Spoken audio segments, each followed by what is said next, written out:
أعوذ بالله من الشيطان الرجيم بسم الله الرحمن الرحيم আসসালামু আলাইকুম রহমতুল্লাহ বরকাত। আমাদের একজন ভাই প্রশ্ন করেছেন যে একজন মহিলা বাচ্চা প্রসব করেছেন, তো তার বাচ্চা প্রসব করার 40 দিন পার হয়েছে, তো রক্ত বের হচ্ছে, এখন তার কি করণীয়? আপনার যেহেতু 40 দিন পার হয়েছে, তিনি এখন গোসল করে নেবেন, পবিত্র হয়ে যাবেন। পবিত্র হয়ে নিয়ে আপনার রক্ত বের হলেও এটি আসলে মূলত নিফাসের রক্ত না, এটি হলো ইস্তেহাদার রক্ত। এটিকে ইস্তেহাদা বলা হয়। এটি একটি অসুখ। সুতরাং 40 দিন যদি হয়ে যায়, 40 দিনই হচ্ছে মেয়াদ। নিফাসের মেয়াদ হচ্ছে 40 দিন।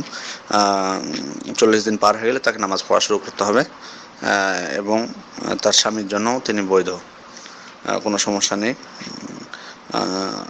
তিরমিজি এবং অন্যান্য গ্রন্থে উম্মে সালামা থেকে বর্ণিত হয়েছে, তিনি বলছেন কানাতিন নুফাসা তাজলিসু আলা আহদি রাসূলিল্লাহি সাল্লাল্লাহু আলাইহি ওয়াসাল্লাম 40 ইয়াওমান। অর্থাৎ যে সমস্ত মহিলা নিফাস হতো, অর্থাৎ বাচ্চা হতো, তারা রাসূল সাল্লামের যুগে 40 দিন অপেক্ষা করতেন, 40 দিন বসে থাকতেন, তারা নামাজ পড়তেন না। সুতরাং এই হাদিস থেকে বোঝা যাচ্ছে যে 40 দিন হচ্ছে মেয়াদ, সর্বোচ্চ মেয়াদ, যেটি উম্মে সালামার হাদিস থেকে বুঝলাম। তাছাড়া সাহাবাগণ ঐক্যমত পোষণ করেছেন 40 দিনের ব্যাপারে। সাহাবিগণের থেকে ইজমা বর্ণিত হয়েছে যে আজমা আস-সাহাবা, অর্থাৎ সাহাবিগণ ইজমা, ঐক্যমত পোষণ করেছেন এর ব্যাপারে। আর তারা যদি ঐক্যমত পোষণ করেন, তাহলে এক্ষেত্রে কোনো সন্দেহের অবকাশ নেই। কারণ রাসূল সাল্লাল্লাহু আলাইহি ওয়াসাল্লাম বলেছেন লা তাজতামি উম্মতি আলা দালালা, আমার উম্মতগণ কোনো ভুলের উপর ঐক্যমত পোষণ করবে না। সুতরাং সাহাবারা যেহেতু ঐক্যমত পোষণ করে থাকেন, তাহলে এটি নিশ্চিত যে 40 দিনের বেশি নিফাস হবে না। সুতরাং 40 দিন পরেও যদি কারো রক্ত বন্ধ না হয়, তাকে পবিত্র হয়ে যেতে হবে, গোসল করে নিতে হবে, তারপরে তিনি নামাজ পড়া শুরু করবেন।